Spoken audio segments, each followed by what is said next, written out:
the Numinous Podcast with Carmen Spaniola.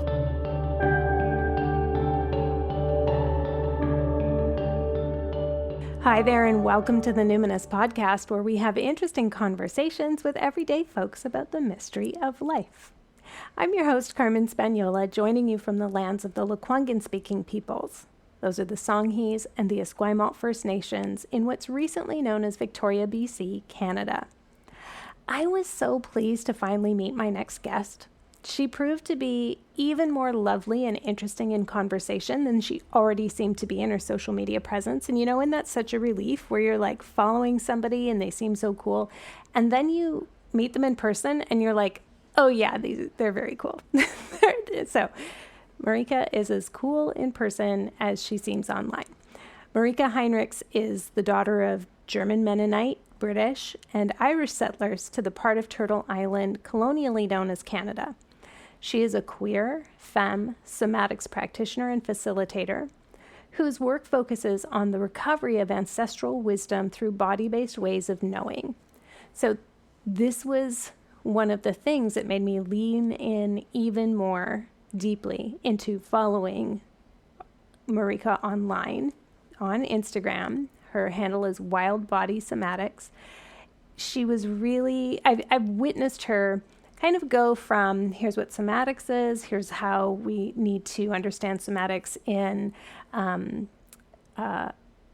she wasn't really talking about activist circles, but she was talking about like what's known as politicized somatics. So meaning bringing an intersectional lens to somatics, bringing the wisdom of activists in somatics into this healing modality.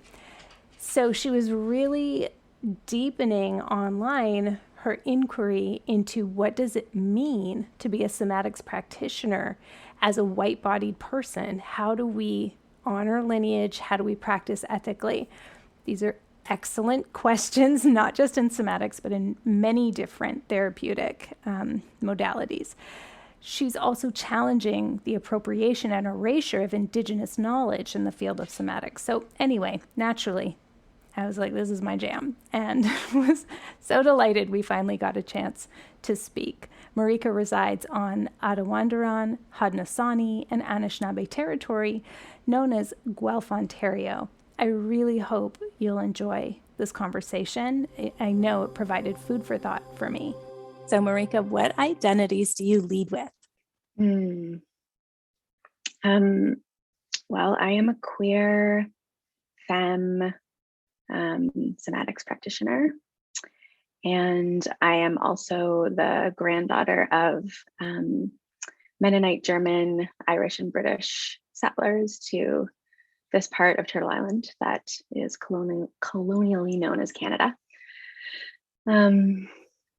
And yeah, those pieces feel really like they each hold a really like precious, important kind of part of who I am.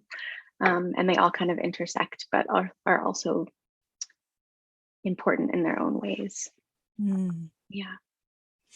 Your Instagram handle is Wild-Bodied Somatics, and that's how I've come to meet your work. Mm-hmm. What does that name mean to you? It's funny when we name things, because the names of things, it's like there's a kind of like spell casting quality to it. Like you name something and then it's like, oh, that intention has been set. And now you're kind of, so in some ways it's like I made a choice, and in other ways it's like become its own thing. But I think a lot about like the body as this kind of like ecosystem and sort of gateway or portal to ways of being that exist outside of the sort of like systems of domination that we live inside of. And so the wildness is about a kind of like recovering or remembering of that, or a rewilding, although I feel like that word gets used in a lot of different ways. So but yeah, there's something for me about like being in that like wildness. And it also relates to queerness in the sense that there's this kind of like like sort of like deviant or unruly or kind of like liberatory quality to wildness as well. That feels really, central. What do you mean by somatics? So I would love to hear a bit about your training and professional background, but also I'm grappling with the word somatics because I'm like, oh, I heard it one time years ago and like got it kind of just intuitively. Oh, I get what that means. But a lot of people don't get what it means and they ask me what is somatics, and sometimes that's like a thought stopping question for me because I'm like, oh, I have to get out of my body and into my brain because my body just understood what it meant when I heard it, and that's not the case for everyone. So what do you mean by somatics, and how has your work been constructed? Yeah, this is a great question. And so many people ask this because it's so funny to have something that's like kind of blowing up and yet still so hard to understand or define.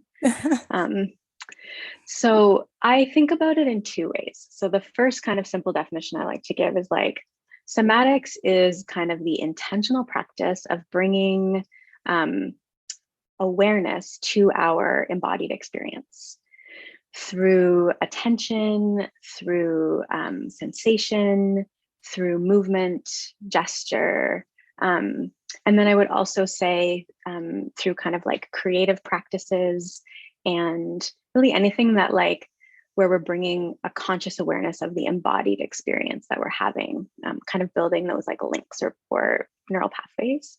And an embodied experience for me also includes the unconscious or kind of like, I guess, sort of like transcendental experiences that are grounded in the body, that are connected to the body. And I can say more about that if that's not clear. But so that's kind of like the practical piece, is it's the whole of our embodied experience. So it's not just what like kind of lives below our conscious awareness, but like really bringing those things together so that we can have more of a sense of like integration and wholeness and choice in ourselves, because so often we're responding from a bodily place that we don't fully like understand. So that's the kind of like working definition. And then I think a lot about two people who've like had a huge influence on my understanding of this work in the kind of like cultural, political, spiritual context that we're in. And one of them is one of my teachers, Don Hanlon Johnson, who says somatics is a fiction. And is his sort of way of describing it is that it was an umbrella term that was kind of like chosen by Thomas Hanna, and to kind of describe and bring together a whole bunch of these like disparate fields of like body-based practices that people were kind of experimenting with, as a way to kind of create a community and a space where people could sort of talk to each other and kind of build this like community of practice. And then another person who has really like helped me to understand like what felt like an embodied knowing, but that I hadn't like articulated, is Prentice Hemphill. And they said that, we wouldn't need somatics if we didn't have a mind-body division in the first place. And it's because of that split that we need something like somatics. And Dawn has said a similar thing in conversations we've talked about, like we only need this because it was disconnected. And so I think of somatics as like bringing things back into relationship that are like actually inherently in relationship, and that somehow that relationship got disconnected. So similarly, I feel like I'm grappling with it, and it's like whenever we're kind of trying to like weave together like the ancient and ancestral and like modern and contemporary, we're sort of kind of having to be in the present conditions, but also like drawing on other ways of knowing. So it's imperfect, as most words are. Totally. Yeah. I had posted about like what does somatics mean on my Instagram, and was like, what is like the most basic way I could say this? And it was like maybe overbroad in general, but it led to really good conversations. And one of the comments was from Kai Chang Tom, who also does somatics. And they also recently got certified in hypnotherapy, and they had asked me, oh, what do you think of the school that you went to? And I highly recommended it. And so they've completed that. And they said, would you consider hypnotherapy somatics? And I was like, ooh, trick question. It depends who's doing it, because there's plenty of practitioners who clearly have quite a split between like what's happening cognitively and what they're like consciously aware of, and can do it in a very disembodied way. But if we go back to like what we're actually talking about, if there wasn't the mind body split, it's like, yeah, self-hypnosis would be a somatic practice. It's a thing that humans would like naturally move towards to do, to seek connection, integration, understanding, self-soothing, to populate our inner world with compassionate parts of the self that we can turn to for support and guidance, that kind of thing. I'm like, yeah, it can be. So like a lot of things are even called somatics that sometimes I'm like, I've never experienced such a heady way of being embodied, so it's there's a lot to grapple with, and it's like it really depends. It's so contextual. What did you do for training for folks to, surely a few minutes in, people are already like, wow, she has a particular lens and a particular kind of approach and languaging. Where did you learn? My introduction to somatics, both the word and the practice, came through a lineage called generative somatics, which is very much about bringing the kind of political and somatic together. And that I kind of like discovered it or learned about it at a time in my life when I was like very, very involved in a particular kind of like activist work. Mostly in Toronto and Toronto, and doing a lot of like migrant justice organizing and Indigenous solidarity organizing, and was right around the time that the G20 summit had happened in Toronto, and which is this like huge global economic summit, and I was part of a big effort in the city to like organize like a week of action around it. So I was really in the throes of that work, and also the trauma that comes with it from both like outside and inside. And somehow ended up at this workshop led by Vanessa Tarakali, who is a generative somatics practitioner, and that a couple of friends of mine had organized. And it was like sitting there and being in this space where we were tending to the like nervous system and the embodied experiences we were having as they related to this like work that we were doing, just like brought something together for me that had totally been, I'd known was missing, but like didn't know what was missing. And then I kind of like forgot about that. And like I saw a body worker who was trained in an approach called Brennan integration work, which was like a kind of like energy healing for like many years in my 20s, who was like really instrumental for me. I kind of did one session of talk therapy and very quickly knew that I needed to get on a table. I don't know how I knew that, I just did. And then I moved to Halifax to go to therapy school, and there happened to be a generative somatics practitioner there, and I got to start working with her. And then through that, I applied to do some training with the organization, and I did an intensive bodywork training with them in California in, I think, 2017. And then alongside that, I was learning about developmental trauma and developing a practice as a psychotherapist, mostly working with queer and trans youth and families. And so I was doing all this like developmental trauma training, learning about like neuroscience and the nervous system, and just kind of like developing a sense of, or an understanding of trauma and of developmental trauma that led me to exploring different approaches that were more oriented to like developmental trauma specifically. And I kind of just like wandered around. Like I would go to anything somatic I could find. I was really struggling with like, do I need to get certified in something? I did one module of somatic experiencing, and it like really didn't work for me, especially coming from like such a political background in GS. And then I started a craniosacral therapy training because I knew I wanted to learn body work, and it was really powerful and profound, but really challenging in terms of addressing trauma and power in the training even. And then COVID happened, and I had access suddenly to learning this other modality that I'd been really curious about, called neuroaffective touch. And that is a training that I'm just about to finish.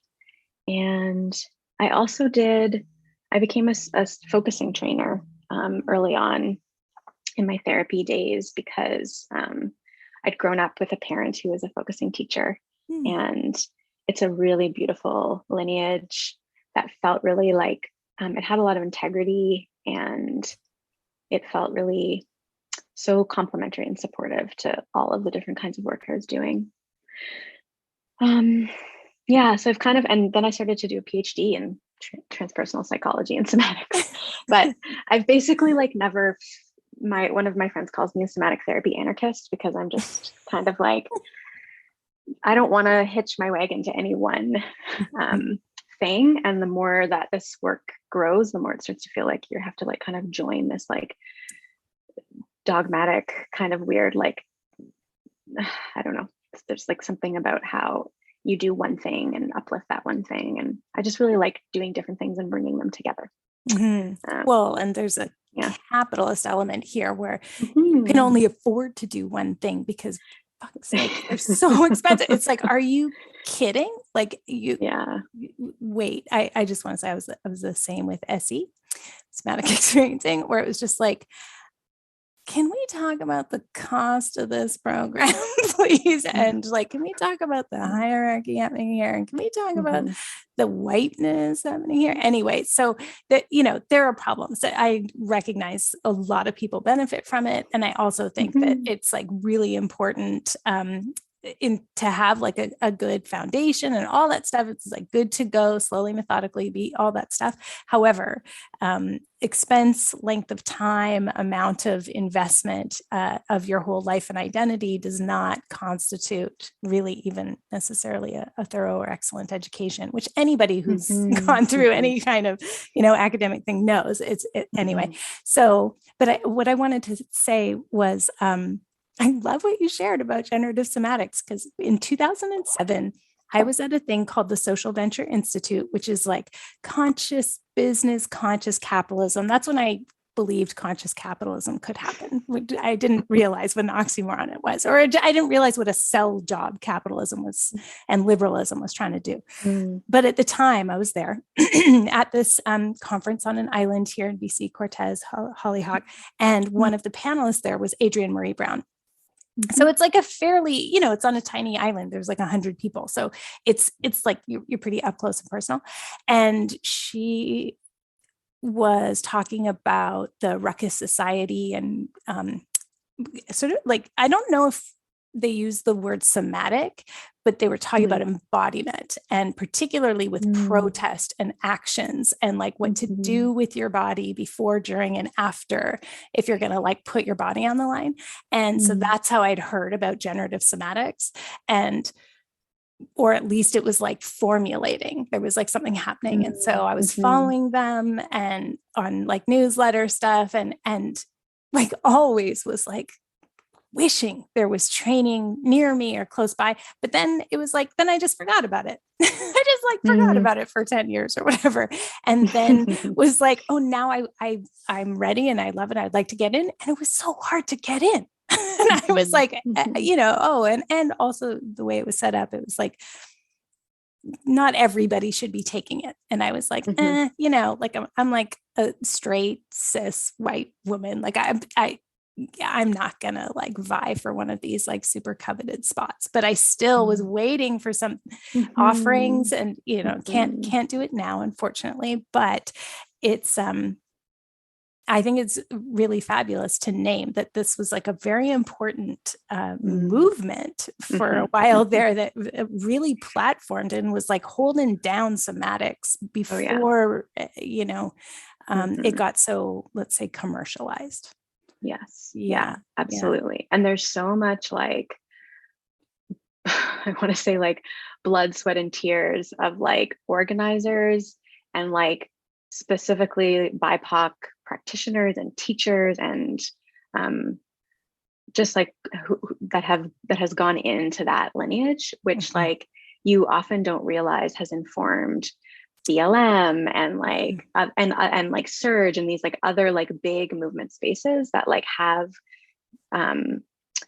people who have been there like really like shaping and talking about the body in their strategy for 20 for a long years. time. Yeah. And it makes a real difference in terms of like, you know, having been inside of some of those spaces and conversations, like being able to see like how people are able to show up in the moment, like when stuff is going down in a way that like I wasn't experiencing in my like local activist communities. And that's another like sort of tangent, but like I decided to become a therapist because of the trauma that was happening inside of the activist communities that I was a part of. And so when I found Yes, it was like there's somewhere that's talking about the intersections of these things. And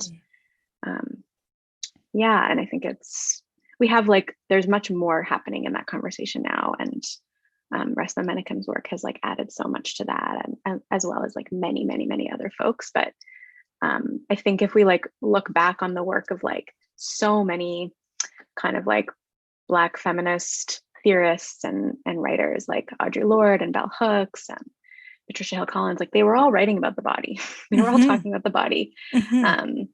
And it's been like really woven into and so much a part of like Black and Indigenous cultural spaces. And you know, for some of us, it's like, oh, I just learned about this thing, but like it's been there and it's been influencing what we've been experiencing for always. Yeah, absolutely. Yeah. Totally. Yeah. Yeah. So when did you first become aware of your whiteness as a practitioner of somatics? I was aware of my whiteness before I was aware of somatics, which I guess is like a bit of a benefit in terms of like, I know and like work with a lot of therapists and practitioners who really only became aware of their whiteness after they become therapists. And I think I did it the other way around, which is, I'm grateful for having had that like timeline. But yeah, I mean, I started to really become aware of and explore and reflect on what it meant to be white.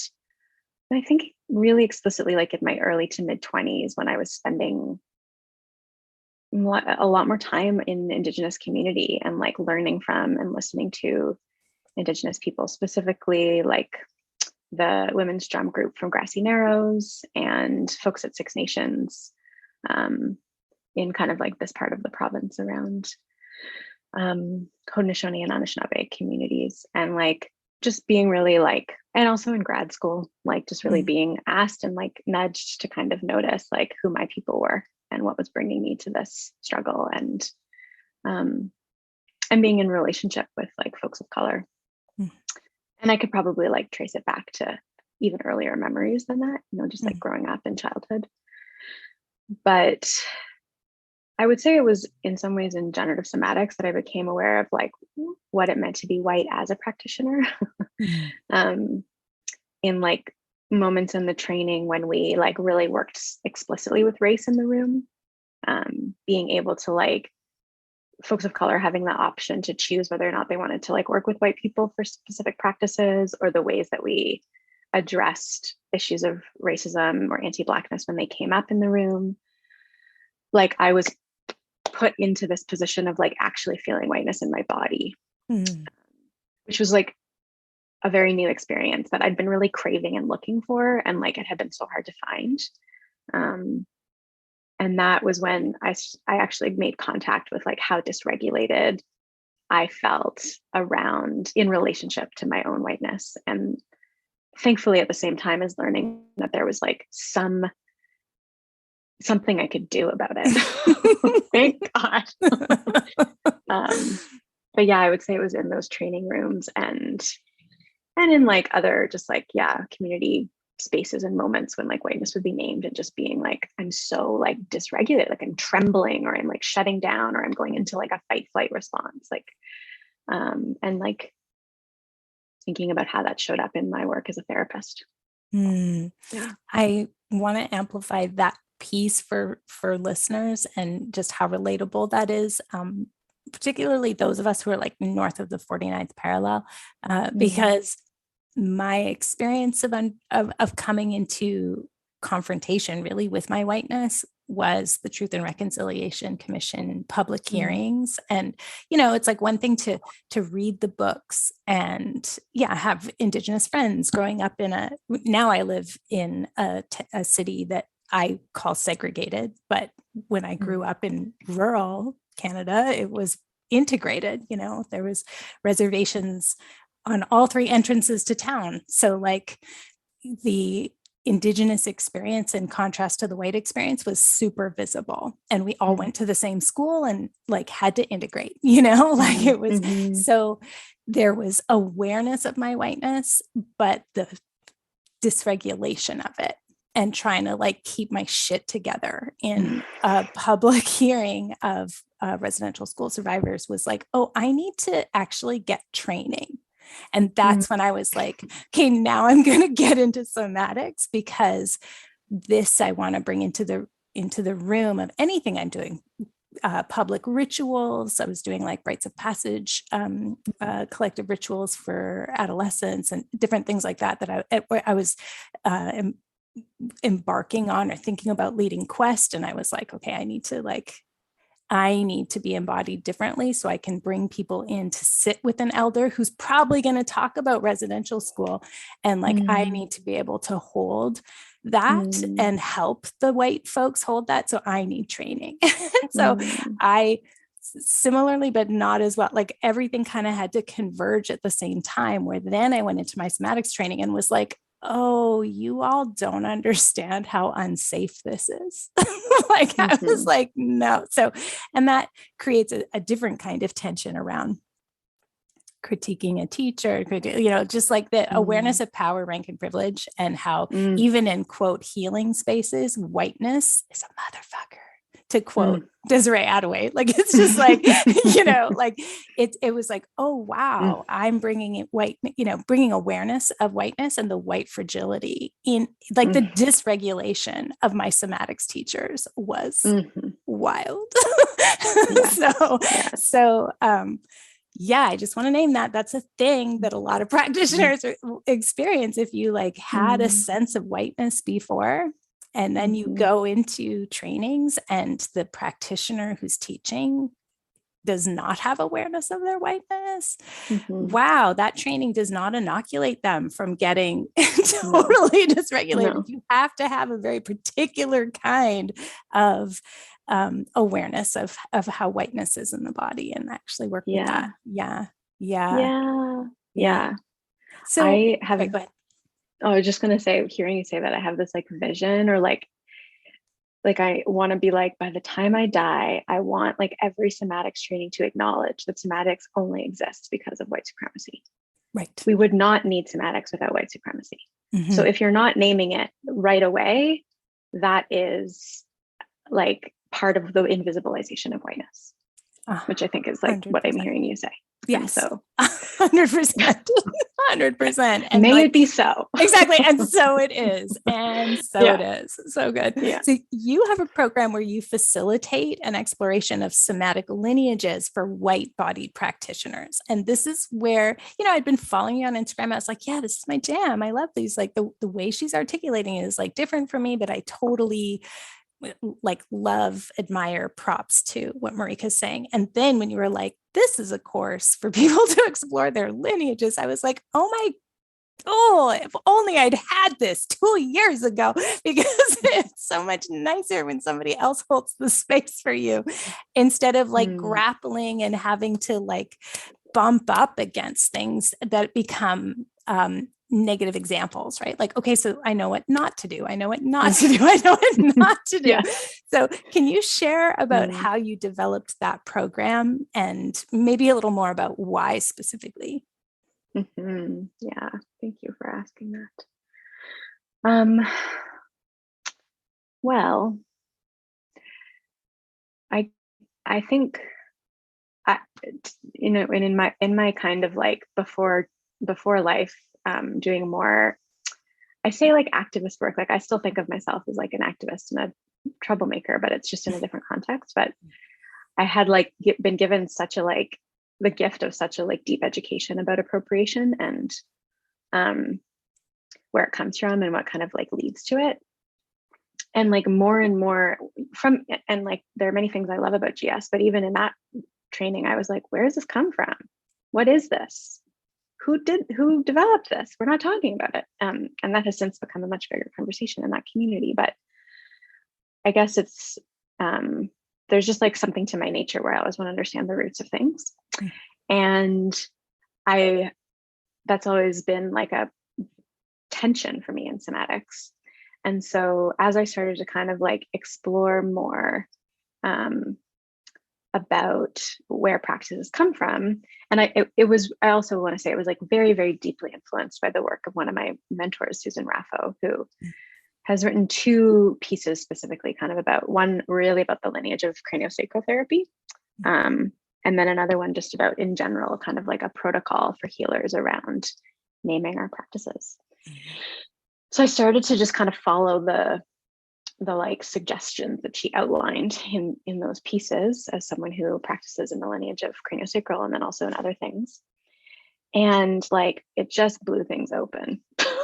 Like, it just blew things open in terms of what was uncovered, both around like violence and harm and erasure, but also like what was uncovered in terms of like beauty and like resistance and resilience that like wasn't being like celebrated or that had been lost because we weren't naming it. And then also just the ways that like whiteness and capitalism like make everything ahistorical and like they just like emerged out of thin air, which feels so like isolating and disconnected and non-relational. And so this question of like, you know, what are these practices and what is my relationship to the people who develop these practices? And like really wanting to have a sense of my own embodied like connection to practice. I just kind of sat and hung out in that just with like some discomfort for like a good long time. And then I would say like something that catalyzed this was during the early parts of the pandemic.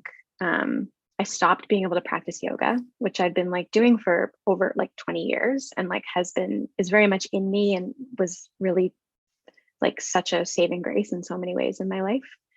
But you know, increasingly I just felt so uncomfortable and like didn't know really like what to do with that. And a friend of mine, Barry Bear, wrote this beautiful series of blog posts about their decision to quit teaching yoga as a white person. And it kind of put words to what I'd been feeling around the same time that like my yoga studio shut down. I like hated doing yoga at home. So I just stopped. And there was just this like emptiness. And they ask all these questions in those articles about like the bereftness of whiteness and the loss of our connection to our own ancestral practices. And then I just started to be like, okay, what did we do? You know, and hung out in that like space for a really long time and like felt a lot of grief and shame and loss. And then I slowly started in the way that I think like, you know, happens when we leave the space open and the way that like grief allows things to move. I started to find things, or things started to find me. And there's just like a list of people whose work I feel so, Michael J. Morris, Alkistis Demek, my osteopath, Leslie Greco, just like these moments of conversation around like, did you know that this is what our people did? Did you know this thing that I've heard? This person is doing this thing. And just starting to kind of like experiment and explore and having these moments of feeling like a direct connection to like, through like learning about the witch's Sabbath or just thinking about embodiment in terms of like everyday like tending and relationships to land and song and just these like moments of bodily like deep remembrance happening, and just feeling like, oh, I want everyone to have this. Like I want this. If we had this, we wouldn't need to keep like plundering and stealing and appropriating. We could really like pull back so much harm. And it's one of my like core values as a practitioner, that we can't responsibly and ethically accompany anyone to a place in their healing that we haven't gone in ourselves. And so I sort of started to imagine a course that would help people to traverse this experience, so that they could also responsibly hold space for other white people to work at that depth and level of like ancestry and lineage. And so that was the original idea. It's turned into many other things, but that was kind of how it came into being. For folks who are listening, who are like, I need to know all the people you're talking about, because I think I became aware of Susan Raffo maybe with an article or like a blog post, but the name didn't like link, but the concept did. And then, you know, when like you're in a situation where you hear someone's name come up like 3 times in 2 weeks or something like that, and I'm like, oh, okay, so everybody needs to know Susan Raffo's name, especially me. And so we'll put it all in the show notes so that people are like, I have to rewind. It's like, don't worry, you can go to numinouspodcast.com and we'll have links in the show notes. So beautiful, amazing, this beautiful space. It's become many things, but I wonder if it's helped you come to a place where you can more or less answer my next question, which is, what do you think then it means to have an ethical practice? And of course, as a white person, I'm thinking as a white person, but also really anyone. These are principles that anyone should have. So what are the hallmarks then, would you say, some of them, of an ethical practice? I love that question.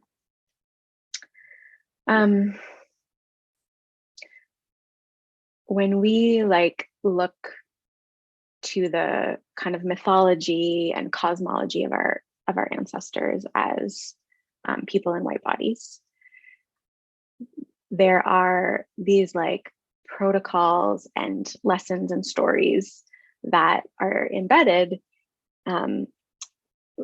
within those teachings around how to engage in like respectful relationship with the natural world, with the more than human world, with the spiritual world. And these kinds of practices around like exploring altered states of consciousness through the body, through everything that like our ancestors would have practiced that looked like somatics. I'm air quoting here. There were like constant stories and reminders embedded in daily life about like keeping things in balance, and anything that we do in the other worlds is in service of like the present here and now. Is in service of like social renewal and repair.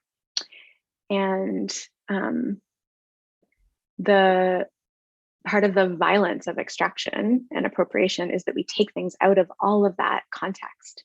And so when we're practicing somatics without any of that context, we're reinforcing the like unbelonging of whiteness.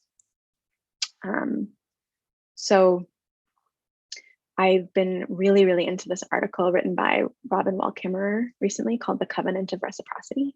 And she talks in it about like what reciprocal relationships with the land might actually mean or like look like, or how we might practice that. And it's been really beautiful and healing. She draws a lot on Anishinaabe teachings, and I've lived on Anishinaabe territory for most of my life. So it feels very, grounding for me in the sense of like being a responsible settler in relationship to this land and seeing the like resonance and similarities between Celtic practices and mythology and ethics, I would say, and what she's kind of talking about. And like, yes, some of it is definitely about economic justice and mutual aid and reparations and like giving money back into communities of color, so that sovereign agency filled opportunities to like access healing on their own terms are like abundantly available. Like that is absolutely like the number one piece of an ethical practice, I think, as by practitioners we can be doing, is just like supporting the healing of Black and Indigenous and people of color in this context.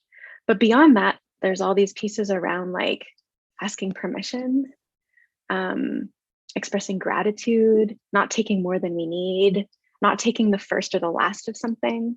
Many people in my world are also herbalists, and I've learned so much from them about like relationships to the land. And I think so many of these same teachings like or principles apply to somatics, like asking permission before we like engage in a practice, including from our own lineages, and paying attention. She talks about paying attention as a form of gratitude, which I just think is so beautiful. That like just really the noticing and like an acknowledgement and honoring of these like beautiful teachings that we get to participate in. And she talks about gratitude as a way of like offsetting like overconsumption and hunger, because it's actually like bathing our nervous systems in an experience of like satisfaction, which is like so anti-capitalist. So those are some of the practices that I'm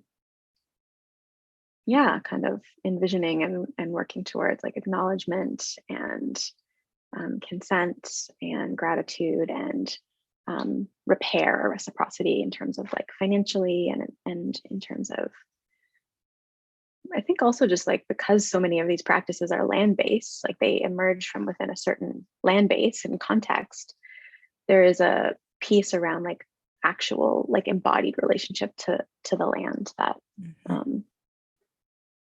that feels really important as well. So and then there's all the stuff about consent and blah blah blah with our clients. I was just going to ask that. Okay, so consent is I think consent is like a concept that I think people can read about, can get training for, can like understand intellectually and not really embody. Like it's like somatics, right? It's like it's another one of those ones that it like I get a little perked up and a little not quite vigilant, that's strong, but I start like really paying attention and tracking when people talk about it, because I want to make sure it's not just like an intellectual exercise. And so let's like expand consent a bit, because when you say ask permission before you engage in a practice, even from our own lineage, as a person who has done a lot of knocking on the doors of chiefs to say, would you be willing to offer a territorial acknowledgement or perhaps even a welcome to, at this event I'm hosting or this group that I have, or, that sort of thing. I've had to learn a lot about who can and who can't give permission and qualities of permission, and who, like the amount of relationship you have to determine who can give you permission. It's like a whole thing.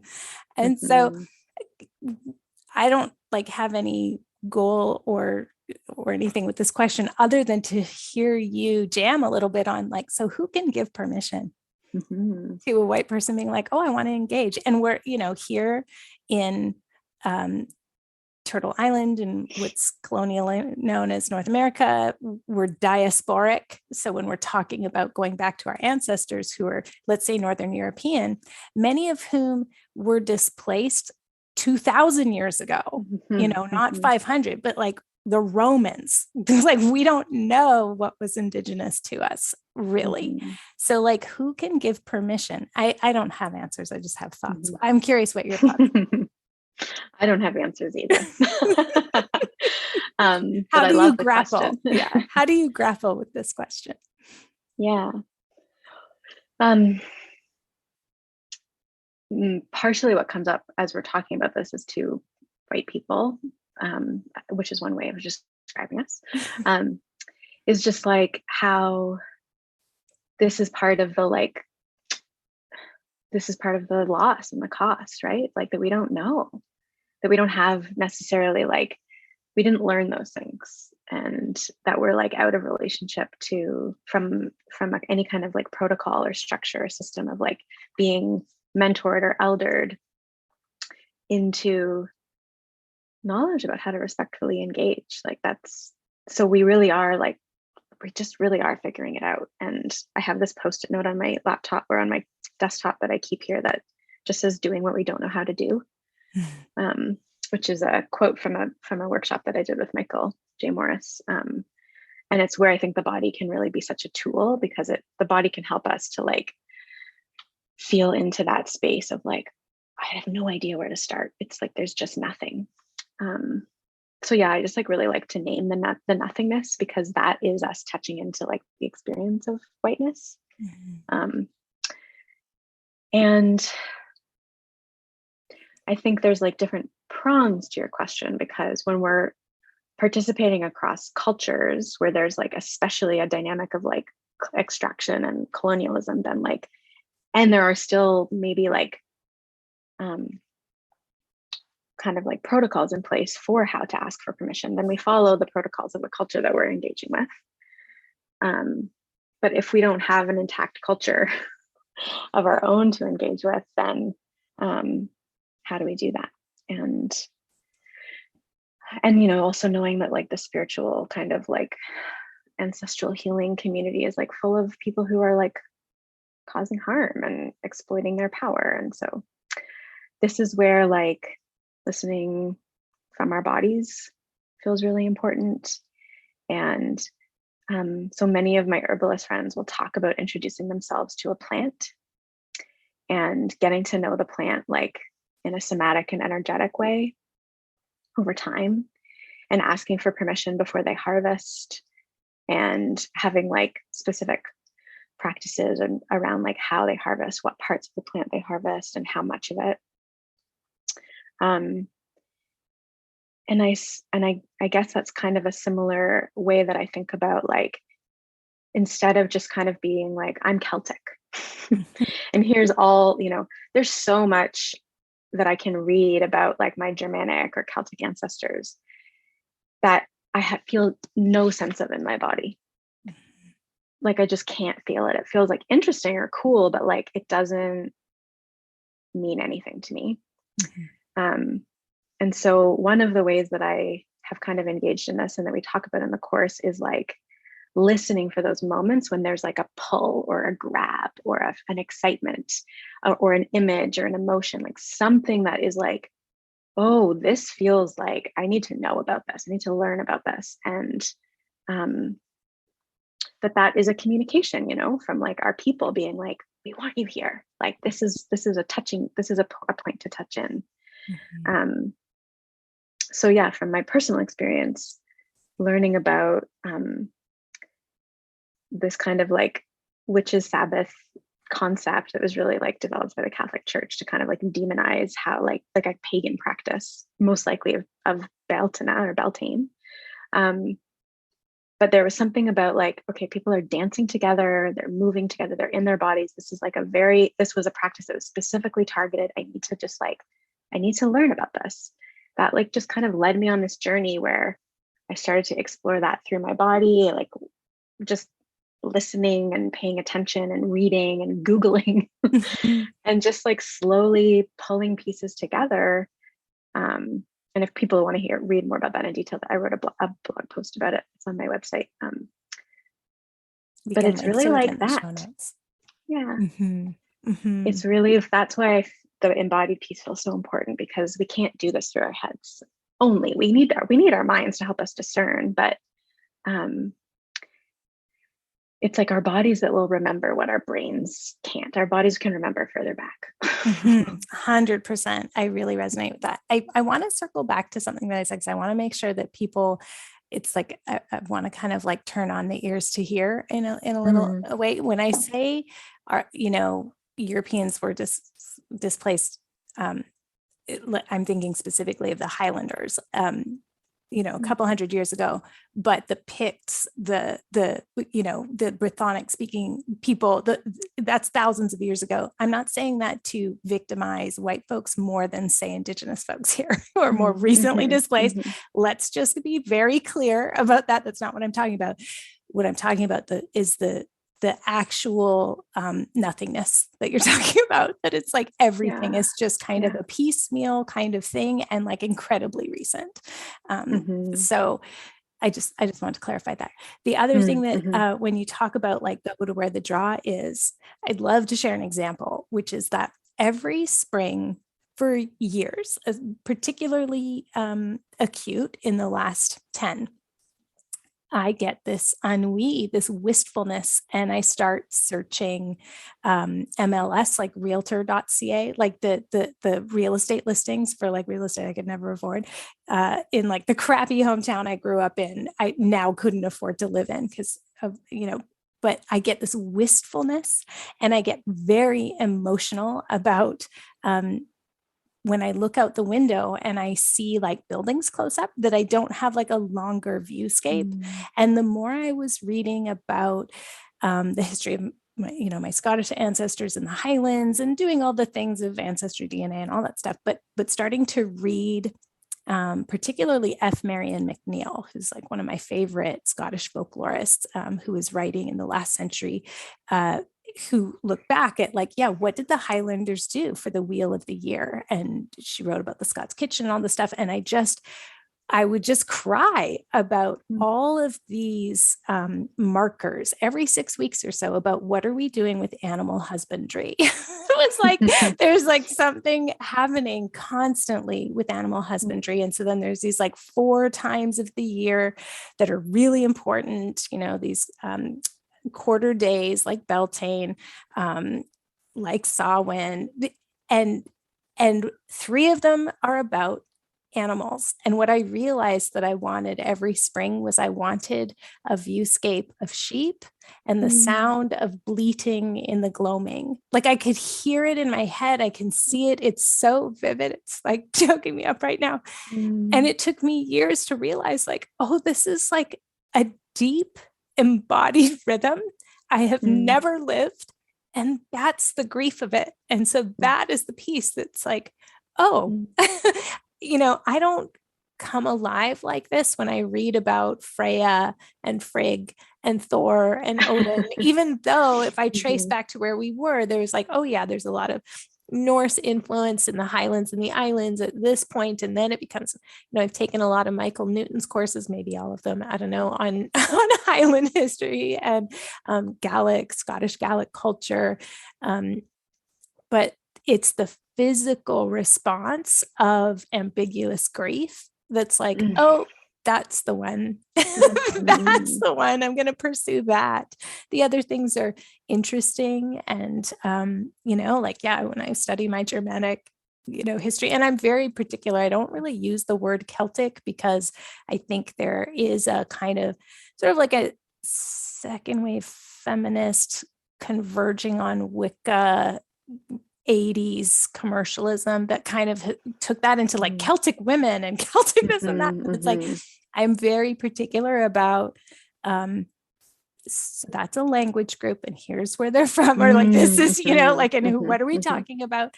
And it's when the emotion comes on that I'm like, oh no, it's a very specific Highland grief that I experienced, never having lived there. So I share that so that other folks, when you're saying like, go where the draw is, sometimes it's curiosity and sometimes it's like interest and passion and like, a really like bright vitality of alignment that comes to you and curiosity. And sometimes it's like bereftness and ambiguous grief and like just a sense of sadness that can take many cycles to understand, because very often, if it's in the body, it's seasonal, it's land-based, it's cyclical. Those are long cycles of time. It takes a while to spot the pattern in a lot of cases. And I share that just because, was for me. So anyway, thank you for sharing all of that. I'm curious how you cope with grief and perhaps rage, but how do you cope with the grief that comes from the kind of work you're describing? Mm-hmm. Yeah. Thank you for that story. It's so like rich and layered and like makes me feel like a lot of trust in the work that you're doing, because it's like, oh, that feels so embodied. And like, I think I almost like, I rarely like want to say like finite, like definitive things about this work, but I do think that if as white people we're not feeling grief in it, we're like not doing it right, or we're missing something really key.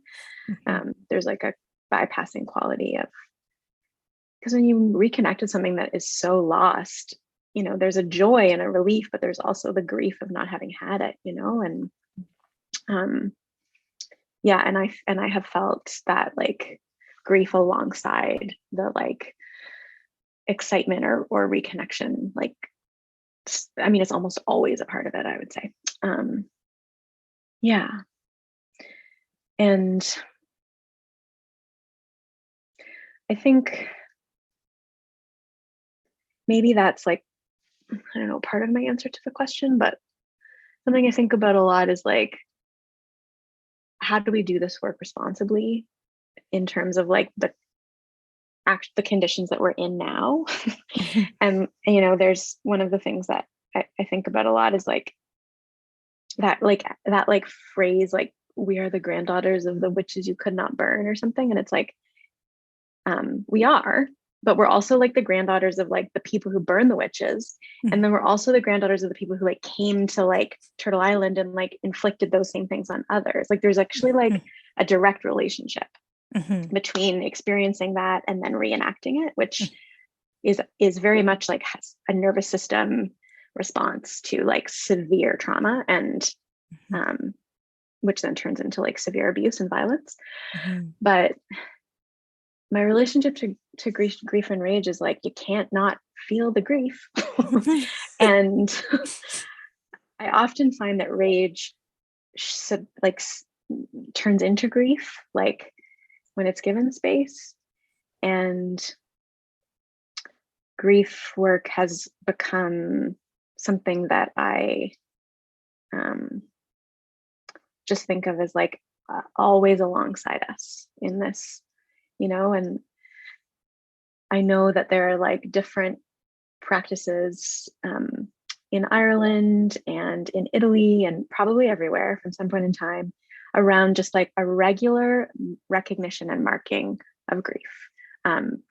Someone who I co-facilitated with, Camille Barton, told me that there's Dagara grief ritual that happens like on a very regular basis. So like the idea that we have to just regularly be like tending to grief collectively is just like, even that is an ancestral practice.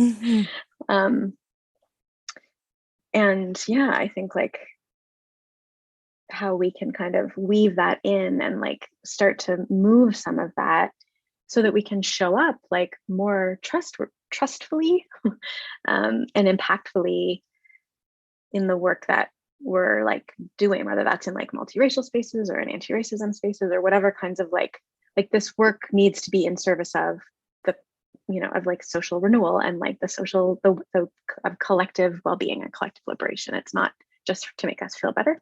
And I think grief can be so like transformative because of how it like also opens up space to like what else could be possible. I feel so much more dignity in myself. I can be so much more like grounded, and I mean, I'm saying this like as someone who like fucks up all the time. Like I'm so not perfect. Please, like I don't consent to being like idealized.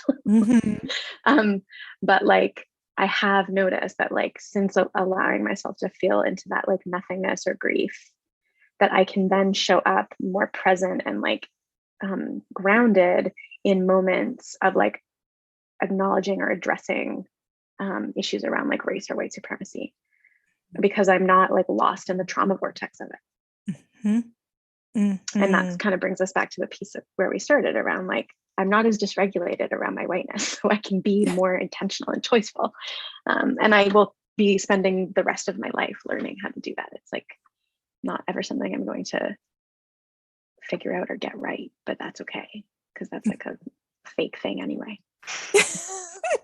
Yeah. 100%. 100%. Thank you for sharing your thoughts today, Marika. This has been so nourishing. Talk about social renewal.